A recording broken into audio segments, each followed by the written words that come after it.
Assalamualaikum warahmatullahi wabarakatuh. Kami dari kelompok 1 ingin mempresentasikan hasil tugas kami, yaitu paradigma perkembangan organisasi yang berjudul teori klasik.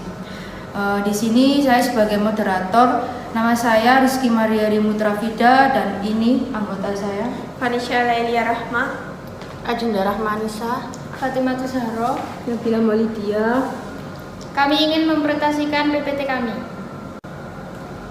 Teori organisasi klasik ini biasa disebut dengan teori tradisional atau teori mesin. Berkembang mulai 1800-an abad 19. Dikatakan teori mesin karena organisasi ini menganggap manusia bagaikan sebuah onderdil yang setiap saat bisa dipasang dan digonta-ganti sesuai kehendak pemimpinnya. Teori organisasi klasik muncul untuk meningkatkan efisiensi dan efektivitas organisasi. 1. Teori birokrasi. Teori birokrasi Max Weber berpendapat bahwa organisasi disebut rasional dalam penetapan tujuan dan perencanaan untuk mencapai tujuan. Pengelolaan organisasi harus dilakukan dengan kewenangan yang legal dan rasional. Karakteristik teori birokrasi: 1. Pembagian tugas yang jelas. 2. Adanya prinsip hierarki. 3. Berdasarkan peraturan-peraturan.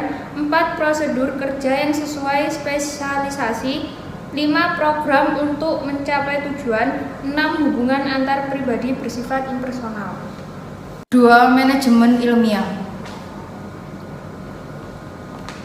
Frederick Taylor 1919 merupakan salah satu pioner analisis manajerial. Ia sebagai figur utama dalam manajemen keilmuan. Gerakan ini menekankan pembagian kerja. Peran manajemen yaitu mengumpulkan detail informasi mengenai proses kerja, menganalisa data itu, dan menetapkan aturan dan guideline mengenai cara untuk menjalankan tugas itu. Selanjutnya, para pekerja diseleksi dan dilatih agar dapat memaksimalkan output, kualitas kerja, dan pendapatan mereka.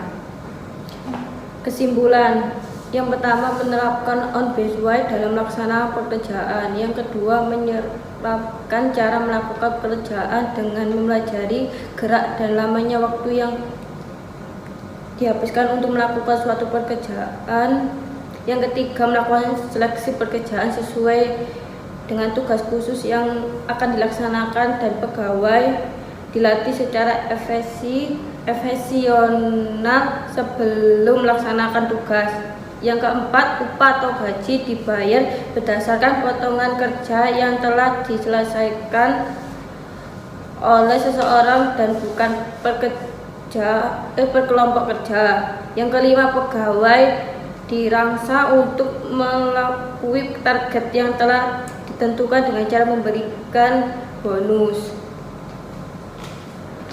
Yang ketiga yaitu teori administratif. Dalam teori administratif, pengembangan prinsip-prinsip administrasi dimaksudkan untuk membantu para manajer dalam fungsi seperti perencanaan, pengorganisasian, supervising, pengawasan, dan pendelegasian wewenang. Dalam teori administratif, garis kewenangan hierarki harus jelas, delegasi dari atas harus jelas, serta proses akuntabilitasnya pun harus jelas. Rentang kendali harus lebih sempit, harus ada kesatuan komando atau unity of command. Seseorang subordinat harus akuntabel secara langsung pada satu pimpinan di atasnya.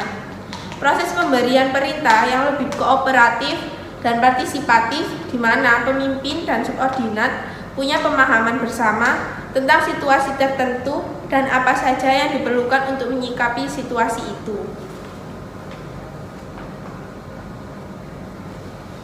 Kesimpulannya yaitu: 1. Perumusan tujuan yang jelas atau mudah dimengerti. 2. Pembagian tugas pekerjaan. 3. Pembagian wewenang dan tanggung jawab yang adil. 4. Banyaknya tingkatan hierarki. 5. Kesatuan arah atau perintah. 6. Memahami tugas masing-masing. 7. Struktur dari organisasi yang sederhana dengan pola yang permanen. 8. Jaminan jabatan. 9. Balas jasa yang setimpal dengan jasa yang diberikan. 10. Koordinasi. Sekian dari kelompok kami. Apabila ada kata-kata yang salah, mohon dimaafkan. Wassalamualaikum warahmatullahi wabarakatuh.